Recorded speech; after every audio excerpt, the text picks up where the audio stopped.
Buenas noches. Ante todo, agradecido por la invitación. Para mí, hablar de vacunas es algo que es muy importante, porque es lo que es un paradigma que ha cambiado la medicina, ¿no? La medicina antes era recuperativa, ¿no? Y ahora es preventiva. Y qué mejor prevención que las vacunas. Sobre este tema se puede hablar horas. He revisado y hay libros a favor y en contra. Entonces vamos a tratar de hacer un pequeño resumen y en qué nos encontramos en este momento. Como ustedes saben, las vacunas es el mayor logro de la humanidad. Protege entre 3 a 5 millones de muertes por año. Como yo siempre digo cuando hago mis presentaciones, es como si en 10 años viéramos al Perú y no existiera nadie. Somos 30 millones. En 10 años, 30 millones. Había desaparecido el Perú. ¿Sí? Y hay una frase que es muy buena que, por un lado, dicen unos, después del agua potable, lo único que ha cambiado la salud pública en el mundo son las medicinas, son las vacunas. No son antibióticos, nada de esas cosas. Son las vacunas. Y eso lo dicen expertos. Este es una slide, cortesía del doctor Raúl Montesanos, que se encuentra presente, donde vemos, miren cómo el impacto ampliado de las inmunizaciones en el Perú. Hay algunas enfermedades que fueron ya erradicadas, ¿no? Viruela, poliomielitis, una serie de cosas, pero cómo hemos pasado a controlar la situación de una serie de enfermedades gracias a las inmunizaciones. Sin embargo, y esto salió hace poco, entre las mayores amenazas de la salud en el mundo, según la Organización Mundial de la Salud, y no las he puesto en orden, porque estaban así, pero las he copiado, no es el orden que está en 8º lugar. Un importantísimo es la renuencia a la vacunación, ¿no? O en otras dicen reluctancia a la vacunación, o sea, no quieren que vacunar a su... Entonces, es una de las mayores amenazas de salud. El siguiente paso que vamos a ver es el estado actual de rechazo a las vacunas en el mundo y en el Perú, ¿sí? Este es cómo están rechazando.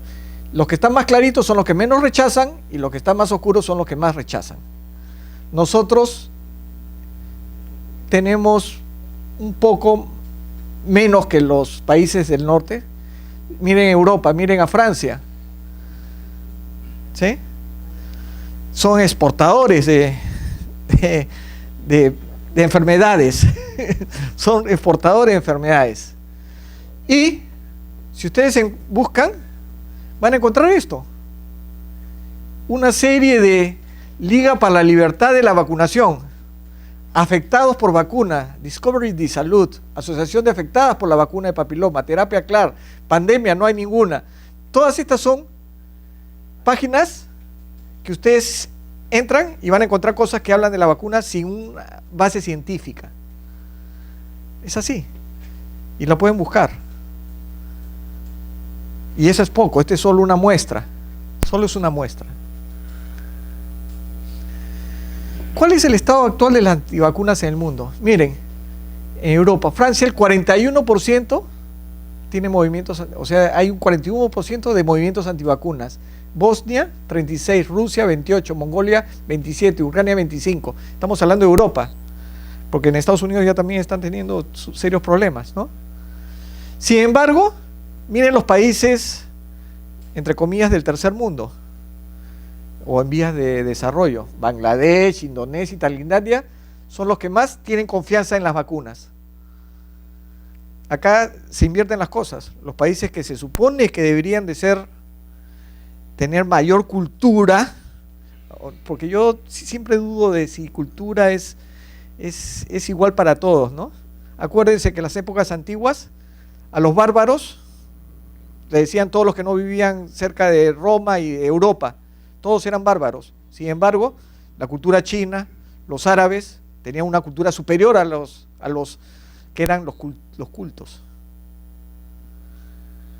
En Estados Unidos se ha encontrado que blancos con educación universitaria y clase media alta son principalmente los que están con ese problema. No he puesto la otra parte porque después van a decir que estoy contra las mujeres, pero las mujeres son otro punto bien alto en esta parte. Por si acaso, yo tengo 3 hijas, además de mi jefa. Pero es así. ¿Qué pasa en el Perú? En el Perú no tenemos grupos organizados antivacunas. Sin embargo, y esta ya es experiencia, nosotros tenemos gente que está metida en ciertas partes y que promueve ser antivacunas. Inclusive en un momento, durante del 2012, 2013, en el Comité de Inmunizaciones del Perú, había gente antivacunas. Y hay que decir las cosas como son. Nosotros, y cuando digo nosotros, que pertenecíamos al comité del 2006 al 2011, una vez nos invitaron al Congreso y fuimos el doctor Herminio Hernández, que de parte de la parte de eventos adversos, yo fui en representación de la estrategia como presidente del comité consultivo en esa época, y fue también el director de la... Y el que exponía, un médico internista, se dio una charla de 45 minutos a los congresistas sobre por qué no se debería vacunar, no se deberían usar vacunas con timerosal y una serie de cosas. 45 minutos, a nosotros nos dieron 15 minutos. Sin embargo, lo dije, fueron tan contundentes esos 15 minutos que al final la Comisión de Salud del Congreso dijo: el Ministerio de Salud es el que maneja lo de vacunas y no se diga nada más, se acabó. Pero así fue. Y tenemos gente que se sigue metiendo en ciertos sitios específicos. Hay ahora una metida en una parte de comunicación con la comunidad en ciertos sitios. Entonces ya estamos viendo y vamos a ver cómo tenemos que contraatacar eso. Porque también lo que pasa es que nosotros somos no, las vacunas son buenas, la gente quiere vacunar. Pero no, tenemos que corregir eso. Entonces, no tenemos hay anécdotas. Cuando fuimos a Puno una vez que estábamos en campaña de vacunación, siempre íbamos a apagar incendios. Y salía un papel donde decía: la vacuna de hepatitis B que están colocando es una vacuna producida por los judíos y que va a esterilizar a las personas. Papel. El doctor Herminio Hernández lo debe tener todavía por ahí. ¿Sí? Fuimos a vacunar al país vecino que es Arequipa, porque no querían vacunar hepatitis B. ¿Y qué pasaba? ¿No? Que tenían que probar la vacuna en la Universidad de Arequipa para ver si se podía vacunar con esa vacuna que se utiliza a nivel mundial en Arequipa. Son especiales, pues sabemos. No nos sorprende. Por si acaso mi esposo es arequipeña. Yo tengo doble nacionalidad. Entonces hay una serie de cosas, y muchas veces promovidas por nosotros mismos, que indirectamente decimos: no hay que vacunar. ¿Sí? ¿Cuáles son los motivos de rechazo? He encontrado principalmente y lo vamos a ir desmembrando más adelante: filosófico-religioso, falta de eficacia, riesgo y consecuencias de la vacunación, otros, dolor, negocios de los fabricantes, y esto no se va a ver también, pero pueden encontrarlo acá. Es el Vaccine el número 37 del 2019, donde sale, en este lado es la variable. ¿Qué cosa es? ¿No? La vacuna produce autismo, describen qué cosa es y el ejemplo que dan. Es interesantísimo, no lo pude agrandar más, pero búsquenlo acá y está al alcance de todos. ¿Cuáles son las consecuencias? Estas son las consecuencias. Venezuela, 60 casos de sarampión en La Guajira, en lactantes y personas de tercera edad. Filipinas, quinto lugar de los países que han reportado sarampión en los últimos 12 meses, con 19.358 casos. Un estudio de 170 países mostró un incremento de 300% en el número de casos de sarampión. Estados Unidos, que del 2000 no tenía sarampión, ya ahorita va a perder que era un país libre de sarampión y todas esas cosas. Nosotros no teníamos sarampión desde el primer semestre del 2001. Y los casos que hemos tenido solo son importados, nada más. Pero nosotros sí nos protegemos. Cuando hay un caso, se bloquea. Tratamos de hacer las cosas bien. Ahí está mi pechito por el MINSA. La OMS, miren lo que reporta, 112.000 casos sospechosos y confirmados de sarampión. En el 2018 solo eran 28.000. Ucrania, 72.000 casos. Madagascar, Pakistán, Nueva York, eso lo están viendo, todos los días lo ven. En Nueva York hay una epidemia de que no quieren que salgan, que no vayan a los colegios. Ya los gringos ya se pusieron a hacer las cosas como se deben hacer. ¿Sí? Israel, declaratoria de epidemia. Todas esas son las consecuencias de no vacunar. Y no digan que el sarampión no mata, el sarampión mata. Medidas para combatir este problema. Debemos conocer de dónde provienen estas falsas creencias. Entonces tenemos una serie de falsas creencias. Por ejemplo, el incidente Cutter en 1955. Este es anecdótico, ¿no?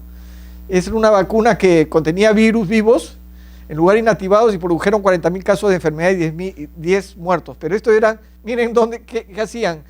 Se hacían muchas veces, eran producidas por empresas familiares, o sea, sin ninguna, lo que no se hace ahora, ¿no?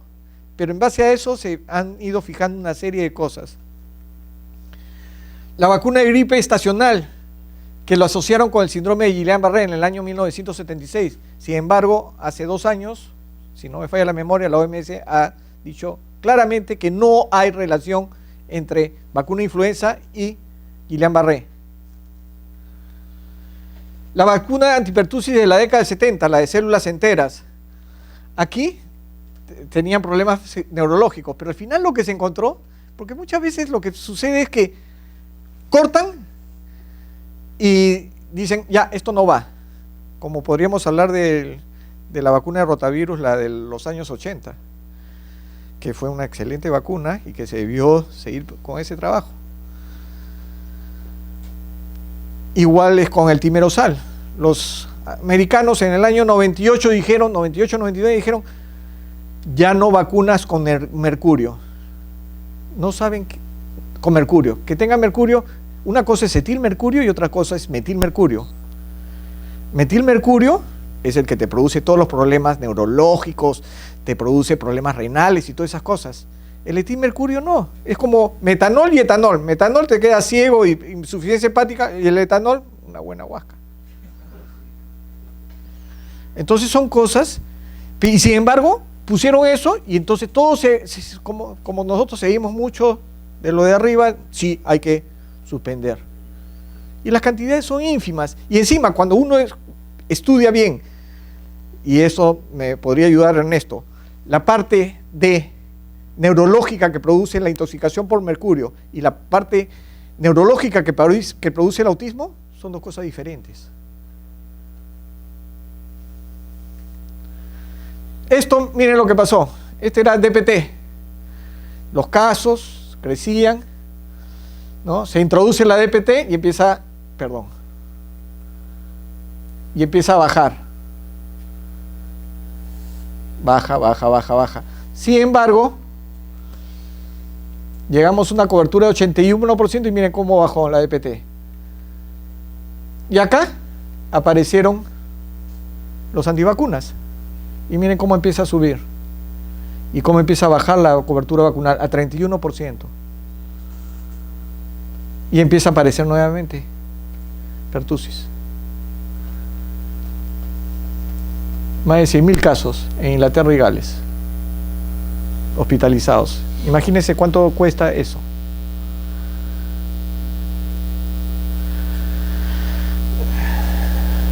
Ahora están con 93% y han bajado los casos.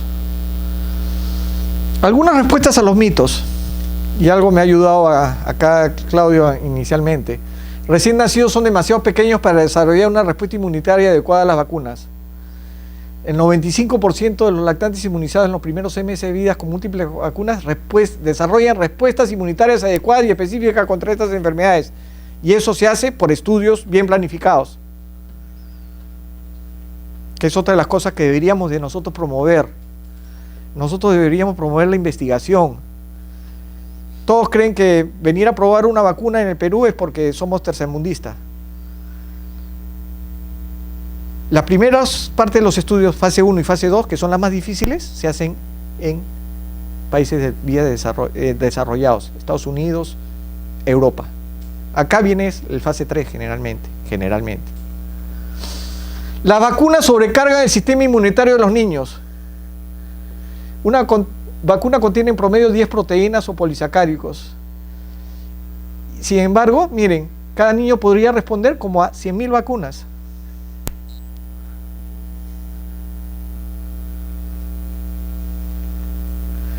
Las vacunas debilitan el sistema inmunológico de los niños. En estudio de Dinamarca demostró que esto no es posible, no es verdad.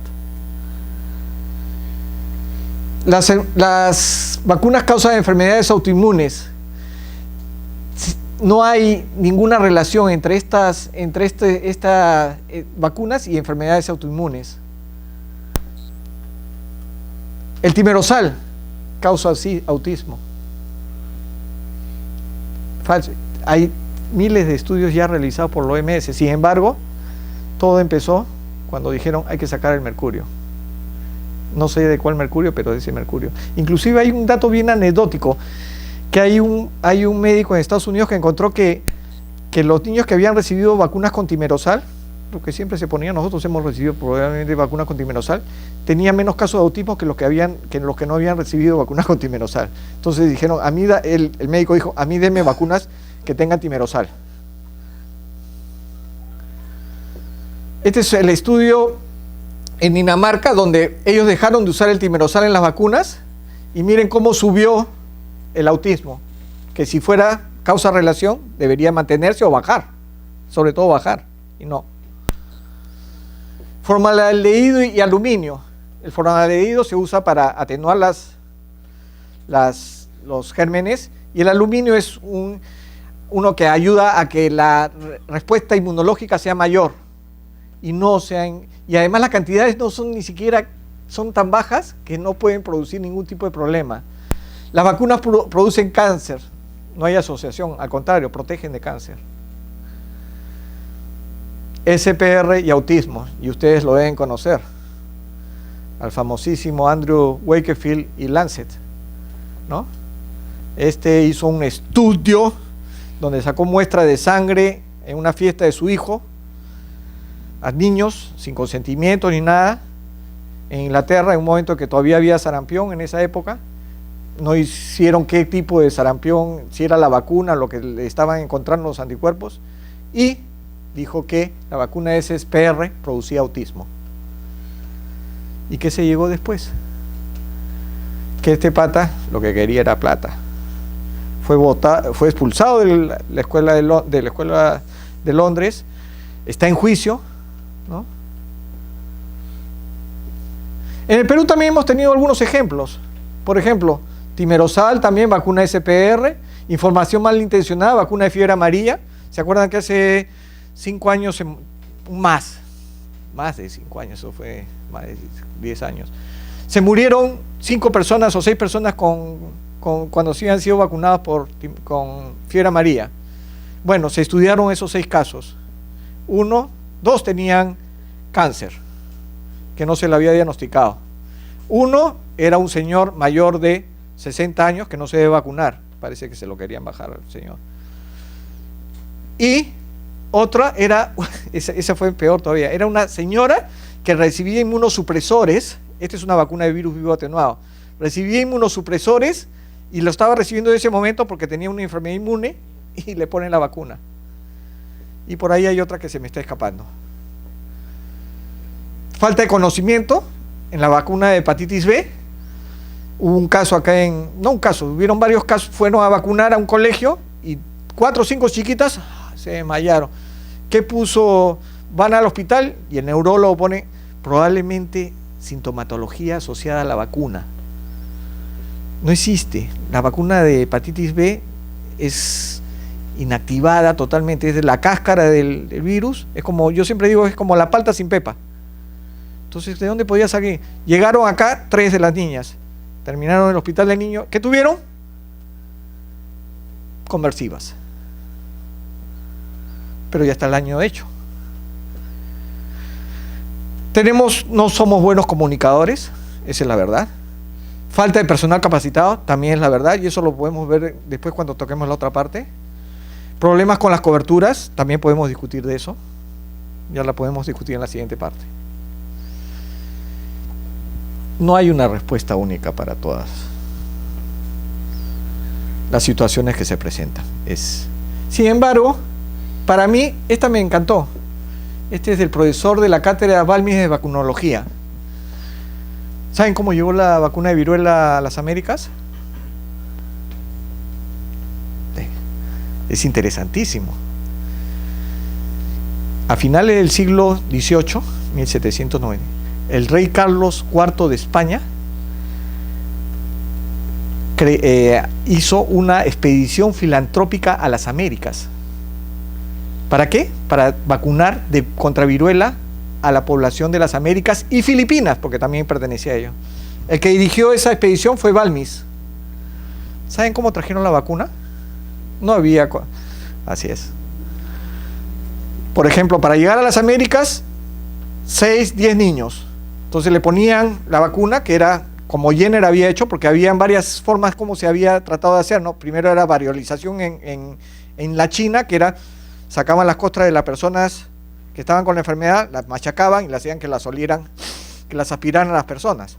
Y eso traía problemas porque algunos se enfermaron. El otro fue en Turquía, que eran de personas enfermas que le sacaban y la inoculaban, también se enfermaron. Entonces Jenner sí fue el que hizo, y de ahí viene vacunas, en vacas del norte de Europa, porque no en todas las vacas se van. Encontró que las señoras que ordeñaban esas vacas no tenían viruela. Y entonces de ahí fue. Entonces, ¿qué hacía? Durante el viaje, inoculaba a los niños. Cuando le salía alguna pústula de esa, inoculaba a 2 niños más. Eran 2, y así llegaron a las Américas. Y en las Américas se dividió, en Venezuela se dividió en 2. Uno se fue para el norte para vacunar Cuba, México, y otro se fue para el sur, llegando hasta Argentina. Salvani, que era un barcelonés que viajó con él y que murió en Cochabamba, si no me falla la memoria, tenía tuberculosis y fue el que vacunó casi toda esta parte. Llegó justo antes de las epidemias que habían, por ejemplo, en Quito y en otras series. Interesantísimo. Y después, ¿cuántos niños tuvieron que llevar para ir hasta Filipinas? 26 niños. Entonces, generar confianza, desmontar falsos mitos y mejorar la aceptabilidad es una tarea basada en la comunicación persuasiva, el diálogo argumentado, el uso no dogmático ni de posiciones de seguridad por los expertos en las redes sociales, en definitiva, hacer una buena vacunología. Lo que pasa es que nosotros los médicos, y hay que reconocerlo, señora, usted no sabe sobre vacunas, yo soy el que sé sobre vacunas y yo le digo qué es esto. Y la señora dice, no me da la gana, pues no vacuno. ¿Qué debemos hacer para combatir esto? Esto es educar y comunicar, de ser una buena comunicación. Y esto es una cosa que salió hace 2 semanas de Virginia Rosas, una analista internacional del comercio, que decía, mientras las epidemias se desplazan en avión, las mentiras se difunden por internet a mucha más velocidad. Y Hipócrates, la ciencia es la madre del conocimiento, pero la opinión genera la ignorancia, y nosotros en el Perú somos grandes opinólogos. Gracias.